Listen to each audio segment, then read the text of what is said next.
Salut la team Evolution, j'espère que vous allez bien. Aujourd'hui, je te propose un entraînement long. Alors, qu'est-ce que c'est qu'un entraînement long? C'est long en termes de kilométrage, long en termes de dénivelé et long en termes de temps. Pour te préparer au mieux pour cette sortie, qui est un entraînement, je le précise, faut bien que tu t'alimentes la veille et les jours qui précèdent cette sortie-là. Parce que sinon, tu vas manquer de carburant. Et si tu manques de carburant, tu risques de couler une bielle sur le parcours. Donc, toujours pareil, lorsque tu commences ton entraînement, commence toujours par tes 20 minutes d'échauffement. Surtout que là, on avance dans la saison. Je parle de la saison hivernale. Et les températures commencent à baisser. Donc là, tu vois, je suis parti du parking. Je me trouve bien sûr en Haute-Savoie. Je suis à Monticelle. Et ce matin, on avait un 8 degrés. Donc, il faut vraiment faire un bon échauffement. Toujours pareil, 20 minutes. Comme ça, tu seras OK. Juste un petit rappel en ce qui concerne l'échauffement. L'échauffement, rappelle-toi bien, c'est minimum 20 minutes. 20 minutes avec une vitesse ascensionnelle d'environ 300-350 mètres/h. C'est pas la peine d'aller au-delà. Il faut vraiment que ça soit un échauffement doux. Parce que le problème, c'est que aujourd'hui, c'est long, ça va être long. Donc si tu te crames au début, tu vas le payer certainement sur le dernier quart de la rando. Bien sûr, il va falloir faire travailler un petit peu le psycho aussi. Pourquoi? Parce que le psycho, pour certains qui m'entendent aujourd'hui, ils ont peut-être jamais fait de rando plus de 7 heures, de plus de 8 heures, de plus de 9 heures. Aujourd'hui, c'est pas un chrono. Vas-y, tranquille à ton rythme. Quand tu dois récupérer, tu t'arrêtes, tu sors ta bouteille d'eau, tu fais 5 minutes max. Toujours le même principe pour éviter un refroidissement du corps. Et puis après, tu continues gentiment. Ce que je te propose de faire, étant donné que c'est quand même un entraînement qui est long, il faut que tu sois au maximum sur des sentiers. Évite de faire du hors-sentier dans un premier temps. Fais pas travailler la tête. Va sur un parcours que tu connais bien, ça sera mieux. Si tu le connais pas, au préalable, tu fais comme les derniers entraînements qu'on a fait, 500 mètres de dénivelé, etc. Puis tu fais petit bout par petit bout. Puis comme ça te permettra de bien connaître le terrain. Ensuite, tu vas pouvoir rallonger ce parcours. C'est ce que je te propose aujourd'hui parce que le parcours là, c'est pas je monte à un sommet et je redescends au parking, au stationnement. C'est je monte au sommet, je redescends, j'en fais un autre, je redescends et j'en fais un troisième. Alors tu redescends, quand je dis tu redescends, c'est que tu redescends pas jusqu'au stationnement, bien sûr. Ça va être toujours à peu près entre 4 et 500 mètres de dénivelé pour les sommets supplémentaires.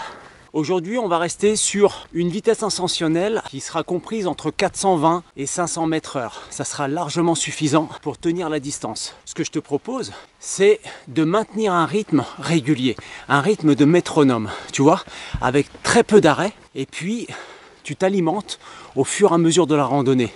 Tu évites de faire une grosse pause. Genre, à chaque fois, je vois, les gens font une grosse pause à midi jusqu'à 13 h. Puis après, ils reprennent la rando. Ça va être dur. Ça va être dur lorsque tu vas reprendre la rando. Si tu fais cette grosse pause. Parce que le problème, c'est que tu as mangé. Et généralement, les gens, ils s'envoient quelque chose de consistant, quoi. Il faut grignoter. Il faut que tu grignotes, tu vois. Quelque chose, bien sûr, qui est riche en glucides, rapide, sucre rapide. Pâte de fruits, pâte d'amandes. Et quelques petites graines éventuellement. Amandes, noisettes, des noix d'acajou. Tu vois, des choses comme ça. Un peu de cacahuètes, mais pas trop. Ça va faire l'ensemble de ton repas. Et ça, c'est de temps en temps que tu manges. Faut pas que tu vides le paquet d'1 kilo. Tu m'as bien compris. Donc là, on vient de régler ce qu'on appelle la vitesse ascensionnelle, qui sera comprise entre 420 et 500 mètres/h. Il faudra essayer de la tenir, même lorsque tu montes un petit peu. Et ça va dépendre de la charge que tu as sur le dos. Donc, ce que je te conseille, ne charge pas trop ton sac à dos au départ. La charge, ça viendra par la suite. Donc dans ton sac, là, actuellement, tu as juste les choses de base. Ta Gore-Tex, une doudoune, si jamais ça caille, une paire de gants, un bonnet, petite trousse à pharmacie, de quoi grignoter, tes solaires, tes labiales, et j'ai oublié un truc, je me rappelle plus. Oui, ta flotte, bien sûr. Ton matériel d'orientation, etc., etc. Ça doit pas faire plus de 5 kilos. Bien sûr, tes entraînements, faudra les pimenter un petit peu. Faudra augmenter la charge du sac. Mais, toujours pareil, avoisine à peu près les 10-12 kilos. C'est pas la peine d'aller au-delà. Au début, cet entraînement doit être le plus régulier possible. C'est-à-dire, pour faire un dénivelé max de 1200 mètres sur l'ensemble de ta rando, il faudra que tu le fasses une fois toutes les 2 semaines. C'est pas la peine de cibler une fois toutes les semaines. Parce que la récup, elle sera importante aussi. Donc pas négliger la récupération. On vient de régler la vitesse ascensionnelle, 420, 500 mètres/h. Ok, pour prendre un comparatif, c'est un petit peu comme si tu étais dans ta voiture et puis tu réglais le ventilo de ton chauffage, tu vois, tu le mettais sur 2. Donc tu as une soufflerie qui est régulière, mais qui n'est pas trop intense. Ensuite, ce que tu vas régler, c'est la puissance. Donc, c'est quand tu vas commencer à respirer. Il ne faut pas que tu te mettes dans le rouge. Tu vois, il ne faut pas que tu sois comme ça c'est pas bon. Il faut que tu arrives juste en dessous, hein, que tu puisses parler normalement. Voilà, des fois tu es juste un petit peu limite, donc tu redescends un petit peu. C'est pas évident hein, de régler cette intensité là. L'intensité, pour comparer sur la voiture, c'est le réglage du chauffage, tu sais, plus frais, plus chaud. Donc là, grosso modo, tu te mets au milieu à peu près. Donc pour nous, aujourd'hui, on serait à 50%. On vient de terminer l'ascension du premier sommet. Là, je me dirige gentiment sur la deuxième difficulté du jour. J'ai toujours un rythme aux alentours des 450 mètres/h et mon intensité est stable. Même si parfois ça monte, c'est un peu raide, j'essaye de conserver au maximum l'intensité. Il y a un magnifique bouquetin qui est juste à l'extérieur du sentier. Il n'est pas du tout farouche. Hein. Là, je suis pratiquement à 4 mètres, même pas. Il n'est pas du tout farouche. Donc, je vais y aller tout doucement. Voilà, je passe, je ne le dérange pas. Il est beau. Il est vraiment magnifique. Il est vraiment beau. Très très beau. N'hésite pas à faire des pauses régulières, 5 minutes de pause, tu t'hydrates un petit peu, tu manges quelques graines, un morceau de bar, et puis après tu repars. Tu peux faire ces pauses toutes les heures et demie. Sur une sortie longue, c'est pas mal, c'est pas la peine de faire des pauses toutes les demi-heures. C'est trop répétitif et tu risques de perdre ton rythme de métronome. Privilégie les endroits plats pour tes pauses, évite de faire tes pauses dans le sens de la montée, parce qu'après pour repartir ça va être délicat. Ou alors tu peux faire tes pauses dans le sens de la descente. Ça sera beaucoup plus facile pour repartir. Pas des descentes trop techniques, mais une petite descente avec une pente douce. On attaque le deuxième sommet de la journée, donc là j'en suis déjà à un peu plus de 1000 mètres de dénivelé, donc ça commence à tirer au niveau musculaire, hein, ce qui est tout à fait normal. Celui qui finit cette boucle et qui me dit « Ah non, je suis pas fatigué hein. », il a un ego comme ça quoi. Faut être raisonnable. On est toujours un petit peu fatigué, c'est normal. Mais là, tu vois, pour cette deuxième bosse, faut la prendre avec douceur. Faut essayer de tenir la vitesse ascensionnelle qu'on s'est imposée, et puis il faut essayer de tenir l'intensité qu'on s'est imposée. Mais si ça tient pas, c'est pas grave. On passe en dessous gentiment. Le but du jeu, c'est de terminer la boucle, de faire vraiment un entraînement long et de qualité. Nous voilà arrivés au deuxième sommet du jour. Donc là, petite récupération tranquille, 5 minutes, on s'alimente, boisson, petite graine, un petit morceau de bar, et puis après on repart gentiment. Il nous restera le dernier sommet qui se trouve juste derrière moi là-bas. Il faut garder le rythme, mais il faut être régulier, il faut être comme un métronome. Hein, donc il faut éviter de donner des à-coups très violents. T'es fatigué, tu récupères. Un à-coup très violent, tu récupères. Parce que le problème, c'est que l'exercice sera infructueux. En fait, tu vas travailler autre chose et c'est pas ce qu'on recherche aujourd'hui.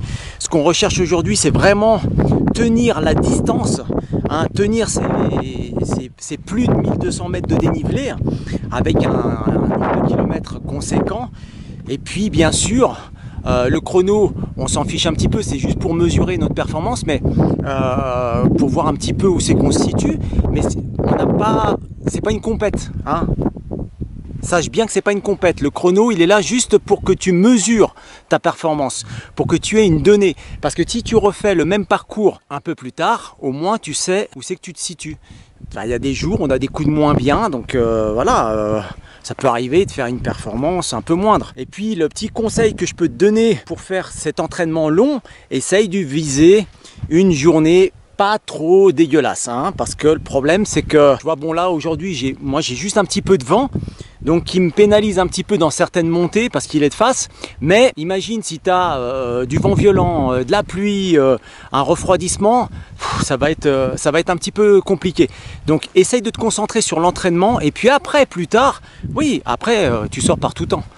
Il faut t'habituer un petit peu aux intempéries, mais pas au début. Au début, on y va tout doucement. Il faut y aller crescendo. On vient de terminer la descente du deuxième sommet. On garde l'intensité. On recharge un petit peu les batteries. On profite du plat. Je vais faire un arrêt boisson, pâte de fruits, avant d'entamer l'ultime boss pour moi. Pour moi, ça sera l'ultime boss sur ce parcours. Il y aurait encore à peu près 200 mètres de dénivelé, 250 à peu près. Et on aura terminé le dénivelé positif sur cette boucle. Tu as dû t'en apercevoir. Je n'utilise pas de bâton. Moi, je fais un entraînement pur. C'est-à-dire que là, c'est vraiment mes membres inférieurs. Donc les jambes. Il faut savoir que même tes abdos travail, donc il y a pas mal de groupes musculaires qui sont en action et moi ce que je veux c'est vraiment obtenir en fait des membres inférieurs vraiment solides, très solides.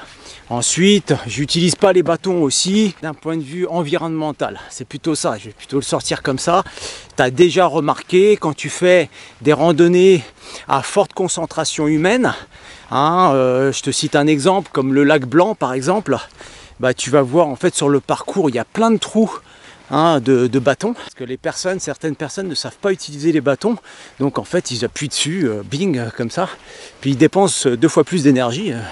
Enfin bon bref, après ça s'apprend à marcher avec des bâtons, mais le problème c'est que ça, à force, ça va éroder le terrain. T'as un trou, ensuite il pleut, la pluie, l'eau va remplir le trou, puis au fur et à mesure la pluie, comme disait Louis de Funès, la pluie, en fait, plus elle va être forte, plus elle va t'éroder le terrain. Ça, et puis le fait de faire des trous, ça va contribuer, ça va faciliter à une érosion plus rapide. Donc voilà, c'est aussi pour ça que je ne prends pas de bâton. À savoir que je prends des bâtons vraiment lorsque j'ai un sac hyper lourd. Tu vois, lorsque je dépasse les 12 kilos, 12, 14 ou 16 kilos, ça c'est vraiment pour des choses vraiment exceptionnelles. Je les prends, ça me donne une 3e jambe, voire une 4e jambe. Comme ça, je peux m'équilibrer, surtout dans les descentes, parce que tu te fais entraîner par la charge, et puis avec les bâtons, tu peux t'équilibrer gentiment pour éviter la chute. C'est plutôt à ça que ça sert au départ, le bâton, c'est pour t'équilibrer.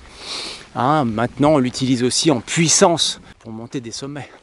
Je viens d'en terminer avec mon 3e sommet du jour. À présent, c'est que de la descente jusqu'au véhicule. Il faut juste conserver le rythme. C'est pas la peine de descendre trop vite. Pas courir dans les descentes, sinon tes articulations vont vraiment souffrir. Mais si tu veux encore l'adresse d'une kiné ou d'un kiné, je peux t'envoyer ça. Donc évite de courir. Ça peut te paraître long, quelque chose qui fait plus de 1200 mètres de dénivelé. Mais par contre, il faut vraiment que tu essayes d'inclure ces longues sorties dans tes entraînements, parce que c'est comme ça que tu vas progresser. Par contre, encore un conseil, mais vraiment super important, ne brûle pas les étapes. Vas-y tout doucement. Il faut y aller vraiment crescendo. Toujours pareil, moi je suis en solo aujourd'hui, mais si jamais ça te réconforte d'être avec un partenaire, un binôme, n'hésite pas à partager tes entraînements avec ton binôme. Ça sera plus confiant entre guillemets, tu auras beaucoup plus confiance. Et puis comme ça, vous pouvez un petit peu veiller l'un sur l'autre et puis vous encourager un petit peu. Ça peut être pas mal. Après, quand tu es en solo, le psycho va fonctionner beaucoup plus rapidement. Ça va te forger un petit peu. Parce que là, tu seras tout seul. Il n'y aura que toi pour t'encourager. Donc maintenant c'est la descente. On y va tranquille.